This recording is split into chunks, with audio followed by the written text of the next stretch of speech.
looking to connect a region of over 600 cultural bridges between our lands.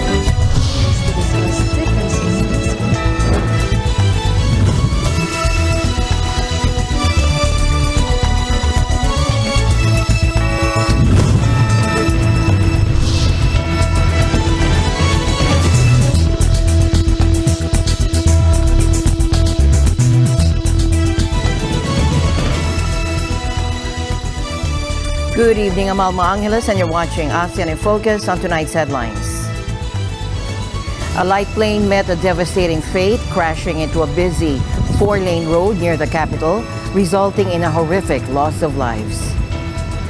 The political impasse in Thailand following recent elections may be coming to an end as the military-backed United Thai Nation, or UTN party, has announced its intention to join an opposition-led coalition. And we turn our attention to the world of sports, where Canada's Basketball World Cup campaign has faced an unexpected setback. Star guard Jamal Murray, a key figure in the Denver Nuggets' recent NBA championship victory, has made the difficult decision to withdraw from the upcoming event. And the Commission on Higher Education, or CHED, has unveiled a significant gesture, extending a 50% discount rate to students and educators of higher education institutions across the country for the upcoming FIBA World Cup 2023, set to commence on August 25.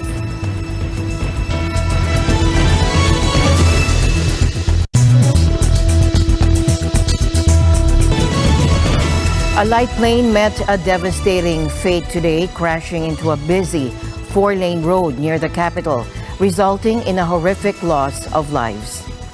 The grim scene unfolded as the plane, a Beechcraft Model 390, plummeted into the roadway, igniting a catastrophic explosion on impact.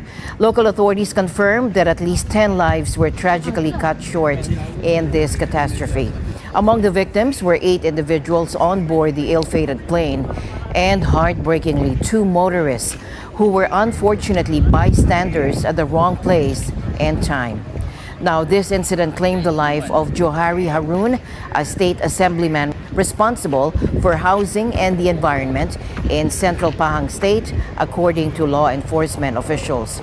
Malaysia's Civil Aviation Authority revealed that the plane was carrying 6 passengers and 2 flight crew members. It had departed from the resort island of Langkawi and was en route to Sultan Abdul Aziz Shah Airport, situated in Selangor State, west of the capital, Kuala Lumpur.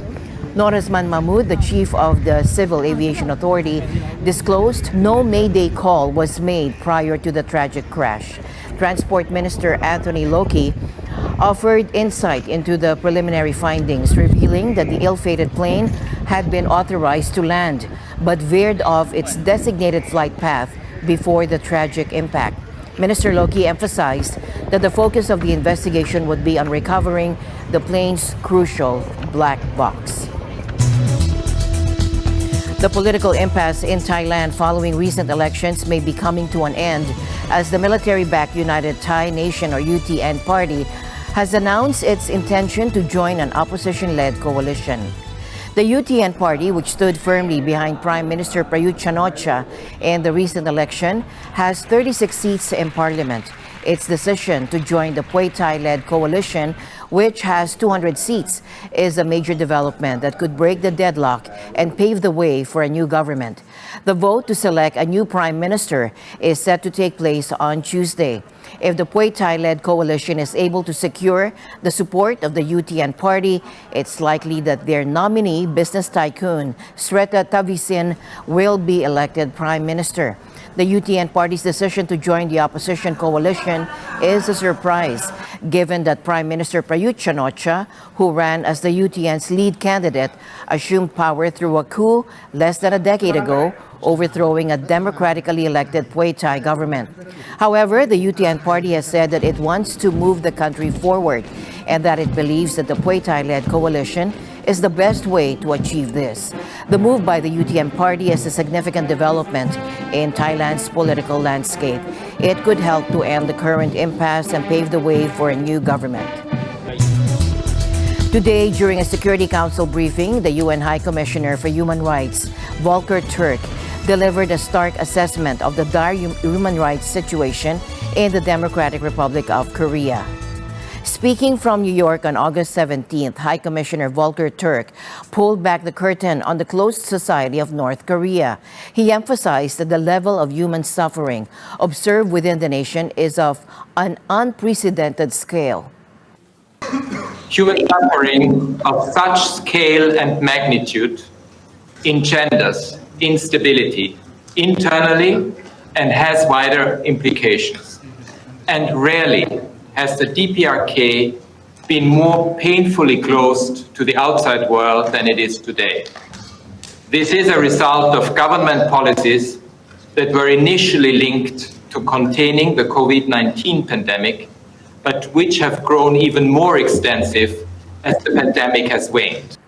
A striking revelation from Turk's briefing indicates that individuals caught accessing what the North Korean government labels as reactionary ideology and culture, often information from abroad, face severe penalties.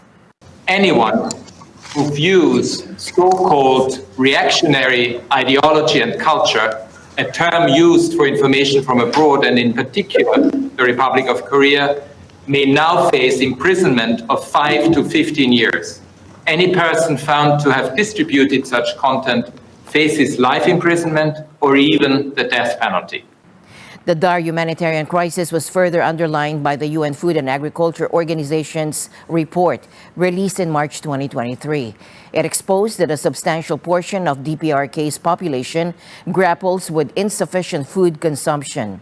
March 2023, the UN Food and Agriculture Organization noted, and I quote, that a large portion of the population suffers from low levels of food consumption and poor dietary diversity, with food security expected to remain fragile in light of persisting economic constraints and agricultural shortfalls. There are reports that starvation exists in parts of the country. The governments Turk unveiled an alarming escalation in government surveillance over citizens, both within and outside the nation. Surveillance over its citizens at home and abroad has grown to an intensity rarely seen in other countries. People's rights to privacy are systematically violated. Homes are subjected to random searches. Neighbors and family members are encouraged to report on each other. Enforced disappearances have cast a dark shadow over North Korea for decades, as Turk pointed out. Thousands of enforced disappearances have been perpetrated by the state over the past 70 years, including of Koreans from both north and south of the Korean demilitarized zone, and the abduction of other foreigners, mostly Japanese nationals. I sympathize deeply with the families of those who were abducted or disappeared, and who now are or would be aged in their 80s and 90s. It is imperative that we exert all efforts to ensure some measure of justice before it is too late. Alongside Mr. Turk's briefing, Elizabeth Salman, the Special Rapporteur on the Human Rights in the DPRK, highlighted reports of starvation, deaths due to malnutrition. Some people are starving. Others have died due to a combination of malnutrition, diseases, and lack of access to health care. Access to food, medicines, and health care remains a priority concern. She further revealed a troubling aspect of the nation's priorities, stating that the DPRK's leadership demands its citizens tighten their belts to fund the country's nuclear missile programs. Militarization also promotes the systematic exploitation of the population. The leadership in the DPRK continues to demand its citizens to tighten their belts so that the available resources could be used to fund the nuclear and missiles program. After a catastrophic wildfire claimed the lives of over 100 individuals in Hawaii, attention has now shifted to an unexpected culprit: invasive grass species that have silently spread across the archipelago, creating a dangerous cocktail of fuel and dry conditions. Now, experts reveal that these tenacious grasses possess drought-resistant qualities, allowing them to thrive even in challenging terrains. However, their rapid proliferation has had dire consequences, not only in Hawaii, but also in the western United States, where the frequency and intensity of devastating fires are on the rise. Carla D'Antonio, a renowned ecology professor at the University of California, Santa Barbara, warns of the critical role these grasses play in altering landscapes and fueling fires. Invasive grasses are very ignitable. They change the landscape. They make conditions that are more conducive to more fire, and all of a sudden we just have a lot of more fire, she emphasizes. These grasses, unlike native vegetation, resist decomposition upon death, remaining as dry kindling. Beyond Hawaii's shores, the invasive grass menace extends to the mainland United States. Carla D'Antonio's own efforts to prevent fires near Santa Barbara underscore the scale of this crisis, with invasive grasses becoming integrated into ecosystems across deserts, forests, and coastal areas. A concerning 2019 study highlights that 6 invasive grass species have led to a surge of up to 150% in fire frequency in U.S. ecosystems, underscoring the urgency of addressing this crisis. Well, buffalo grass is a threat not only to our wildlands, but it's also a fire threat to our urban infrastructure.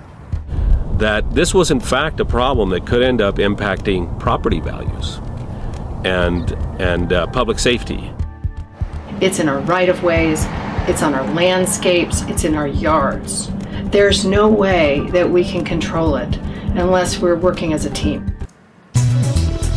And now to the race against time in the northern reaches of Canada.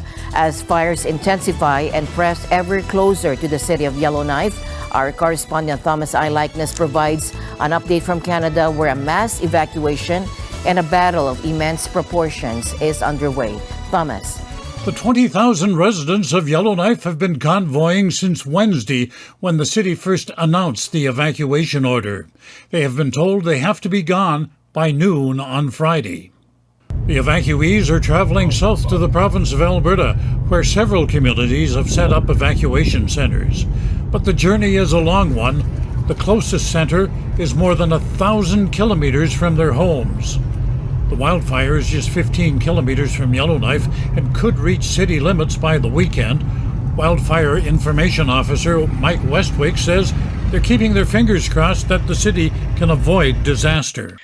We're heading into a critical couple of days during the management of this wildfire. We expect to see northwest winds to west-northwest winds over the next 2 days. What is needed is rain, but there's little chance much precipitation will fall in the next few days.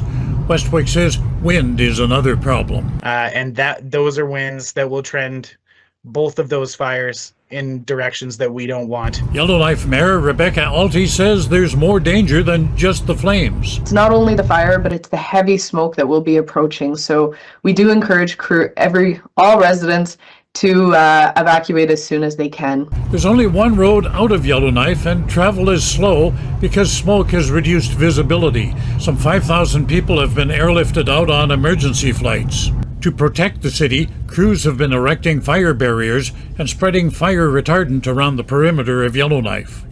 Water bombers are attacking the flames from the air.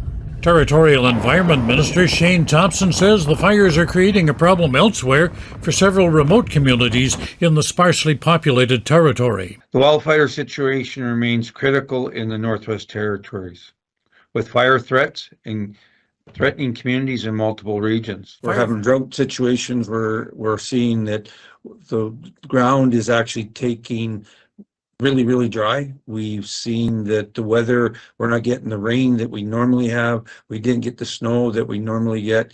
We're seeing weather that snow that does happen, it would evaporate into the air instead into the ground.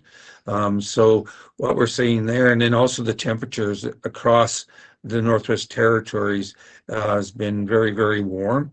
And so that's where we're seeing these challenges because of the climate change. Firefighting crews have been bolstered with more than 120 soldiers.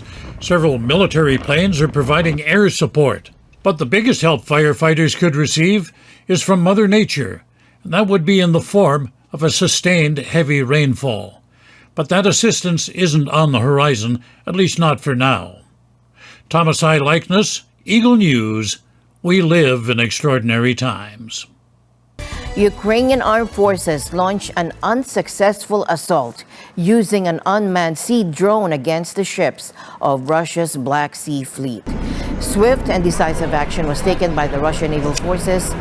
The Pitilivyi and Vasily Bykov patrol ships managed to intercept and destroy the hostile drone before it could reach its intended target. Tensions have been rapidly escalating in the Black Sea following Russia's withdrawal from an agreement that facilitated the safe transport of Ukrainian grain through this vital shipping route. Just a few weeks ago, Russia successfully repelled a drone attack on its Novorossiysk naval base in the sea. However, an anonymous Ukrainian security source claimed a hit was made on a warship at the base. The confrontations just continue. Just a day later, a Ukrainian drone struck a Russian oil tanker south of the Kerch Strait.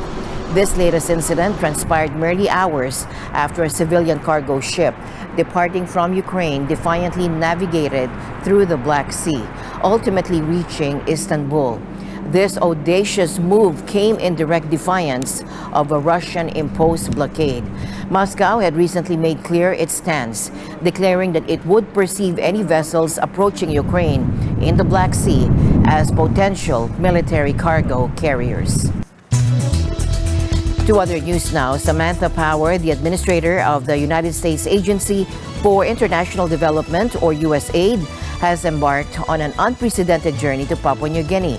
This marks a monumental occasion as Power becomes the first ever USAID administrator to set foot in the country. Reporting directly from the heart of this event, our correspondent Echo Ortelesa Quinola provides an exclusive glimpse into the developments from Port Moresby, the vibrant capital of Papua New Guinea. Echo. The global head of the United States Agency for International Development, or USAID, Samantha Power, visits Papua New Guinea. She reopens the USAID office in Port Moresby for continuous PNG USA programs, resources, and deep commitments. My government's focus has been all aspects of relationship with USA, not just political relationship or defense cooperation, but relate to US in all sense. And today's presence of Ms. Power is to indicate to us the completeness of US presence in our country. It's not just in security or not just in government-to-government relationship or security and defense cooperation, but in every aspect of our relationship with USA.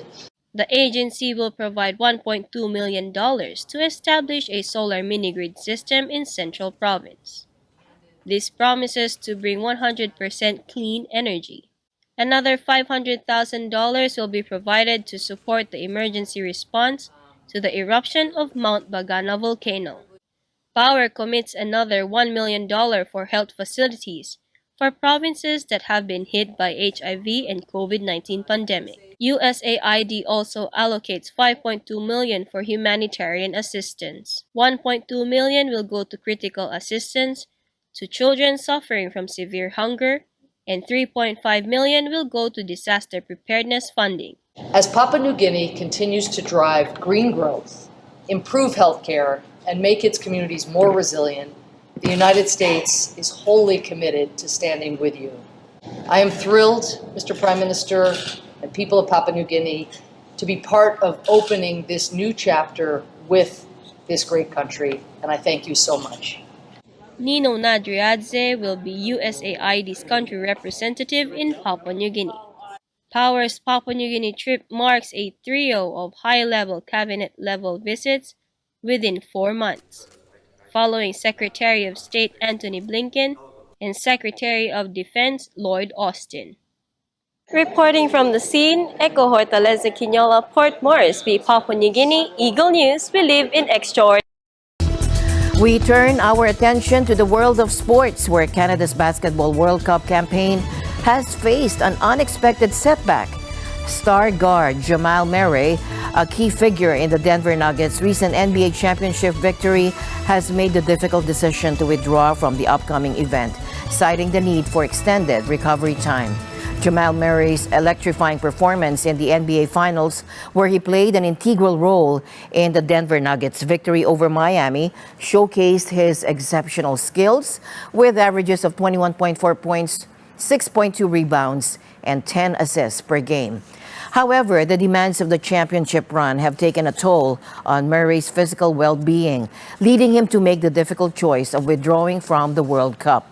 The global event, set to commence next week across the Philippines, Japan, and Indonesia, has become a stage where nations vie for basketball supremacy. Reflecting on his decision, Murray expressed his determination to prioritize his recovery. Acknowledging the advice of medical professionals and his team, Murray explained that additional recovery time is necessary for his optimal well-being. Canada is set to compete in the group stage of the 32-team event starting August 25 against France. Other Group H matches will include facing Lebanon on August 27 and Latvia on August 29, with all games at Jakarta, Indonesia.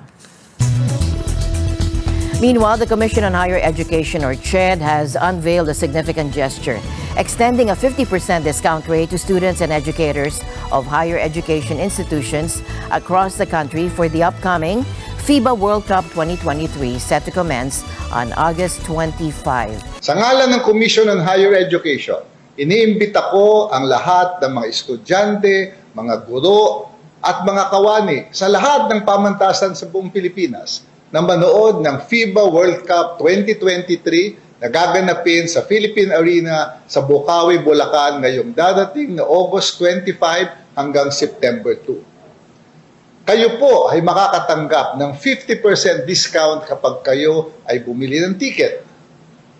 Mangyari lamang na ipakita ang inyong valid ID sa ticketing area para makakuha ng discount.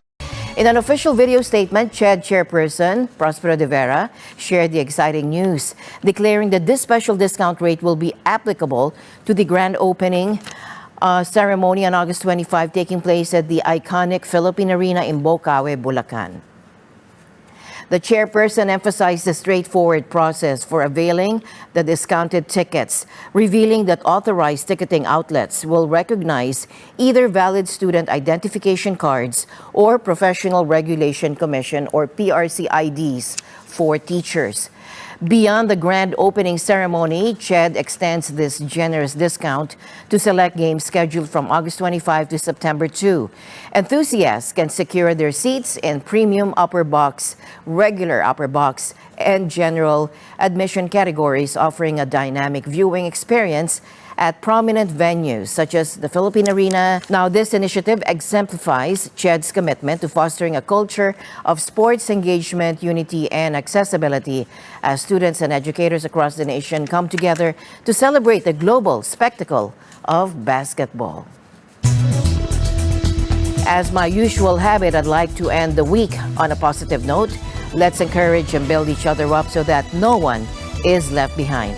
And that's it for tonight's broadcast. I'm Alma Angela. Stay in the news because we live in extraordinary times. Good night.